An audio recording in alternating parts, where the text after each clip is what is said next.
Welcome to a Business Life series brought to you by HubYuno. The inspiration for this series is best summed up by two of our favourite quotes. An investment in knowledge pays the best interest by Benjamin Franklin, and Warren Buffett's the best investment you can make is in yourself. The more you learn, the more you earn. In a Business Life series, we get business leaders from all sectors and walks of life to tell their stories. The hope is that you can learn from their success and failures and apply it to your own business journey. Today I chat with Steve about his amazing life and business.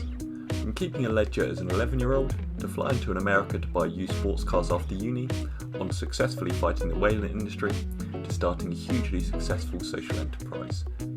It's an incredible story, and I'm sure you will learn a lot from his experiences. Before we get started, let me just quickly tell you about what we do. Do you want to grow your small business but are put off by extortionate fees charged by marketing agencies or not sure where to start? We promise you that all the skills and techniques you need are learnable. At Yuno, we give you agency level knowledge with ongoing support for a fraction of the cost with our HubYuno platform. Our online courses and webinars teach you the online marketing skills you need to grow your business. The bite-sized mobile-friendly video lessons fit in with your busy work schedule, and the webinars provide our community with ongoing support to make continued marginal gains, test out new ideas and stay ahead.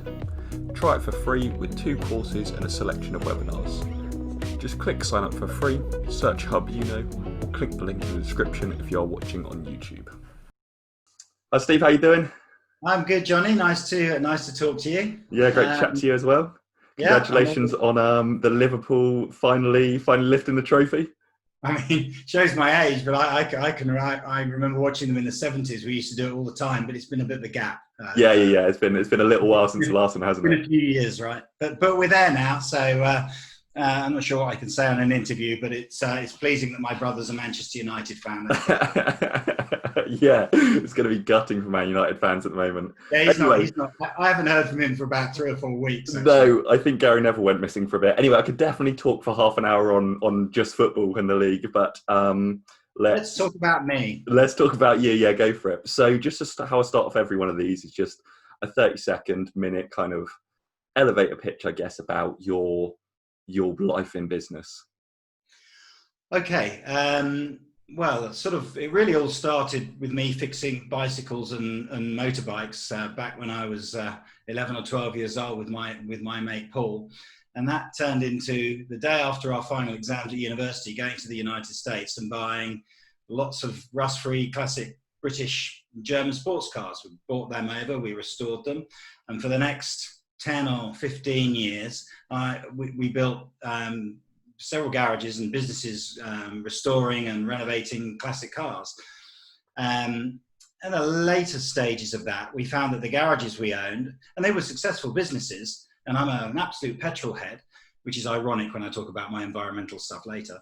We found that the properties that we owned had gone up in value so much that it didn't matter how successful the business was. We sold the properties and we did very well out of doing that. So then in the late 90s, I found myself with, I was financially okay, but was really looking for a new challenge. I went off and became a scuba diving instructor. And as I was doing that, I got very involved with marine conservation. That involvement with marine conservation led me to volunteer on various marine projects. And whilst I love being in the field, my skills were always probably better in the office. I'm a good manager and organizer. So I ended up running some very large international NGOs, non-profits, Sea Shepherd Conservation Society. I worked at the Shark Trust and ran a non-profit that built schools and provided quality education in sub-Saharan Africa, South Sudan, Northern Uganda, places like that. So I did that for several years. Then later, now I suppose about 2011, realizing that I was highly motivated to get the job done, but that charities weren't always the most effective mechanisms for doing that, started to very strongly start to believe in the ideal solution for business and for charities was a blend. And that blend is some form of social enterprise. And I've been working now with my own charitable foundation to try and create that perfect blend. And I try and carry that into my other businesses. I'm a consultant and I work for some capital investment groups and things like that. We work on very large financial raises, and I'm constantly the guy there saying, let's donate part of this to charity. Let's do this, let's do that. Because, and we'll talk about it later, I feel so strongly that if you take the best elements from the charitable sector and the best elements from the business sector, and if you can possibly mix that oil and water, you've got perfect solutions for doing things for social good, but also being profitable for the people who, the entrepreneurs and the shareholders. So that's my elevator pitch. My goal is to create that perfect global solution for environmental concerns. Oh, I love it. That's a really interesting life. So going back to the very, well, I guess near the start of it, when you first came out of uni and you started that business, went over to America, when did you decide that's what you wanted to do, like go into business rather than go and get a job? Was it just following a passion? Well, it's hard to remember, I'm years old now, so it's hard to really remember, but my mother, who's no longer with me, I very clearly remember her one day. Once I had a successful business, we were a family dinner, and she got out to show everybody a notebook with a little metal ring binder down the middle. And I'd written at 10 years old, my pocket money, and I developed, without anyone showing me, a double entry bookkeeping system where I tracked the money that came into me and what I spent. And it's literally lollipops, Action Man, save up for a Timex watch over a long, long period. All notes and annotations, money in, money out, balances, all those kind of things. So I obviously had a nerd-like aptitude for that kind of control. But I think it all really grabbed me when actually I found that I could fix a lawnmower and somebody would give me money for it. And I was doing that stuff for fun. And I ran the school tuck shop. That was very profitable. And at university, I paid for that by fixing cars for people. And where they couldn't pay me, I shouldn't say this, they would do all my work for me. And so I always enjoyed, I found that I had some talent in things that people would give me money for. And I feel very strongly that if you have a passion for something and you can make any money out of it, then just go for that. Because I know a lot of wealthy people, but the people who do jobs they love are always the happier people. So what made you decide about America then? What made you think that's where you wanted to go for it? Without going too deep into cars, old British and Italian, German sports cars from the 70s, British climate, rust, fall apart, throw away. In the US, particularly on the West Coast, Los Angeles and California in general, they had lots of sports cars because they're those kind of buyers, plenty of money. When the cars get old over there, they just get bored of them and didn't use them anymore. But the climate meant that they weren't rusty. They were, however, generally not kept in any kind of good condition. So we went over there. I went to the bank, had to get a guarantor from my brother, actually, he's 11 years older than me. And I think we borrowed £15,000. And we went over and bought a container load of six cars, brought them back.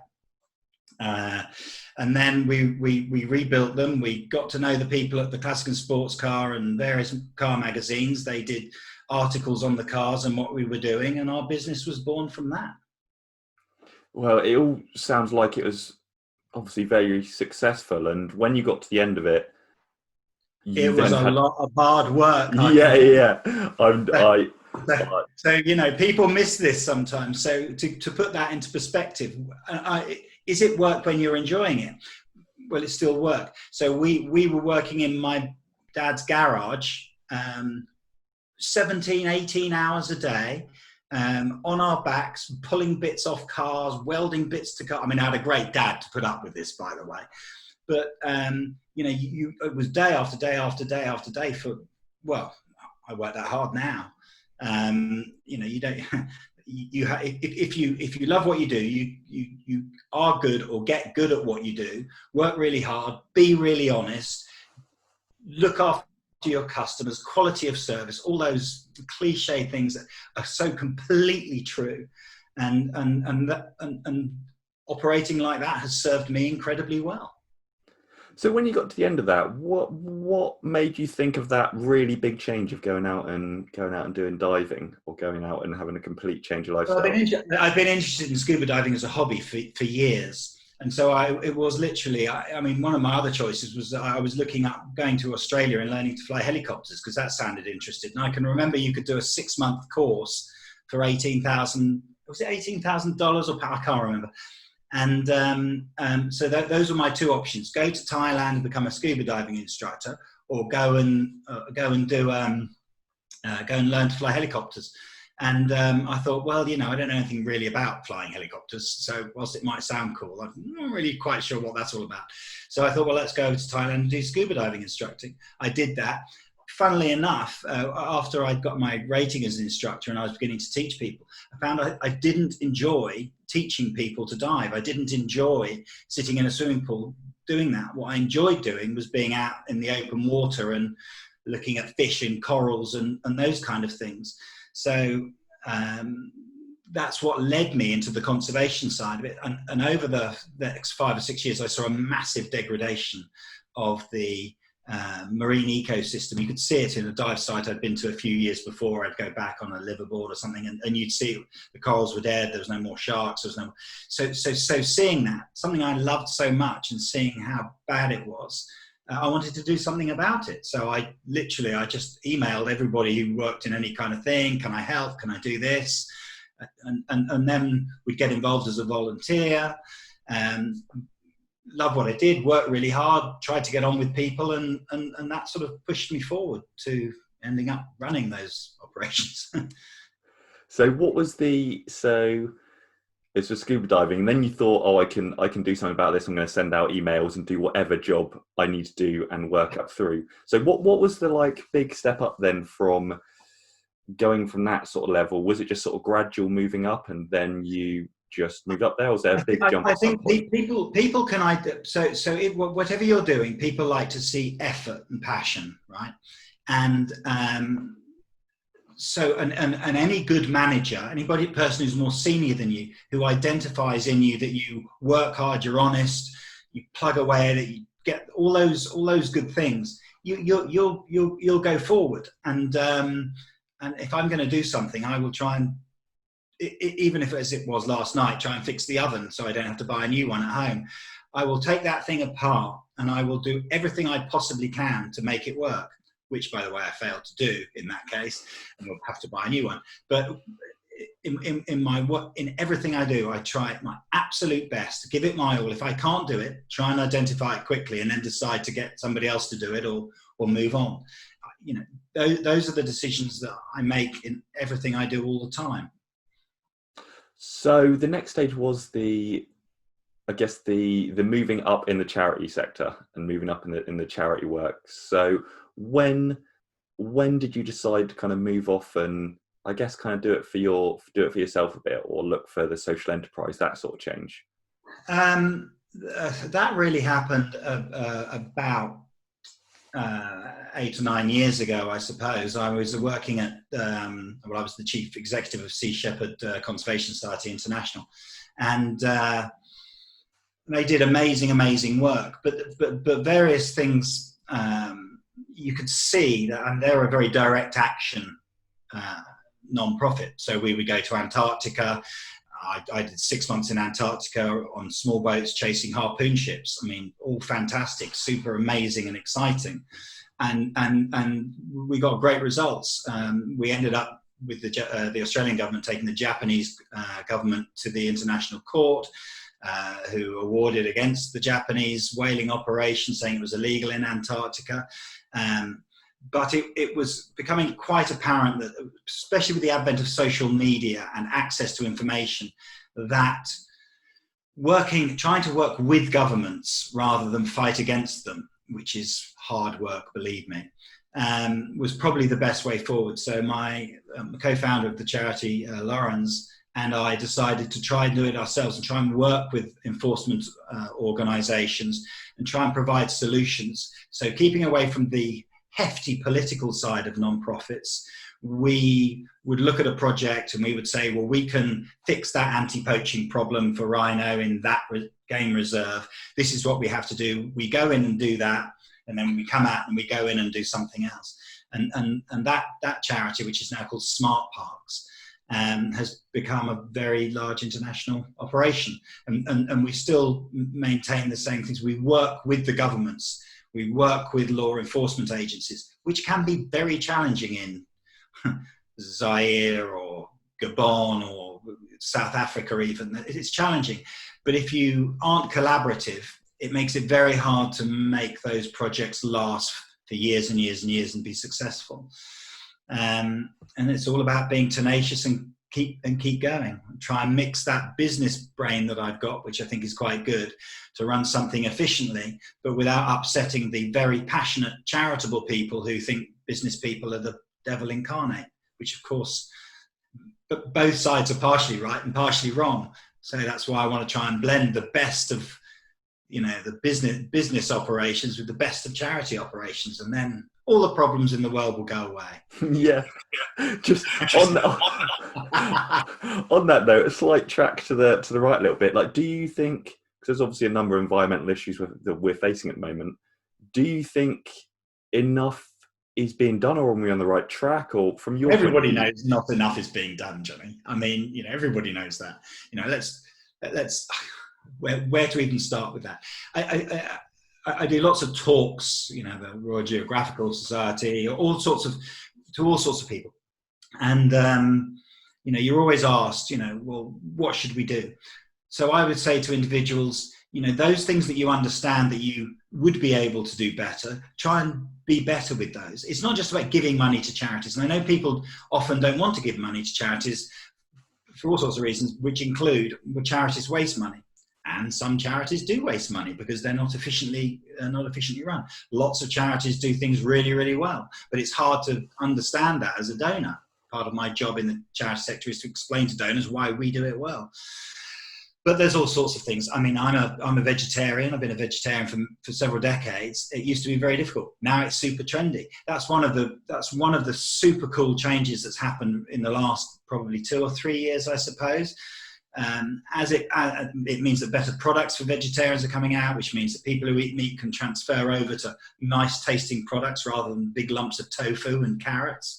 So that's a big change, because the meat industry and the transportation costs and the environmental damage and the logging in the rainforest are results of meat consumption. It's the same with the oceans, with fish, an area that I'm quite expert in. We overfish. My mum would talk about, we used to eat meat on Mondays, fish on Fridays. Now it's 3 burgers a day and 3 fish burgers a day. And, so if you take out the animal rights, I feel strongly about it, but let's take out the animal right part of that conversation and talk about the environmental impact. If people were to eat a lot less meat, try and eat organically and eat a lot less fish, and try and select fish that has been caught in a relatively sustainable way, then a lot of those huge problems would go away. Issues of poaching that we work very, very closely on, rhino poaching, the illegal wildlife trade, those are very complicated issues, Johnny, to be honest. Where there's money to be made and there's a lot of poor people who are willing to do anything to make that money, it's very complicated to try and stop it. It gets very political. Happy to talk about it, but I don't think we have the time in this call. So it's about what can people do. People can accept that. Clearly, the environment is becoming a very, very big problem. The climate change issue is staggeringly important, and if we don't make more stringent changes, we're facing. We're at the edge of the precipice, looking at disaster. I think most people in the Western world know that, unless they support a certain political party in the United States, which, where the argument might be that that's all made up. I think if you start from a point where it isn't all made up, it is true to an extent, but we don't know what that extent is, then you're playing with fire if you say, well, we don't know how bad it is, so let's not worry about it now. Let's try and change it now. Let's try and change it now. So the next question is, one thing to solve that problem is kind of the blending with business and charities. Why do you think that is kind of the future? Well, let's say I hope it's the future, because on the one hand, you've got fantastic, highly passionate people that are the mainstay of charities. Some of the big ones have very sophisticated management structures and are very well run. But the big central part is relies upon the passion and fantasticness of those people in the middle. With that, sometimes comes almost, entitlement's the wrong word, but it's you know, I'm passionate, I'm saving the whales, you know, don't tell me how to do it differently, don't bring your business ideas in. You fight that within charities quite a lot. Then on the business side, you've got a business in general is accountable to make money either for the owners or for the shareholders or for profit share within the company.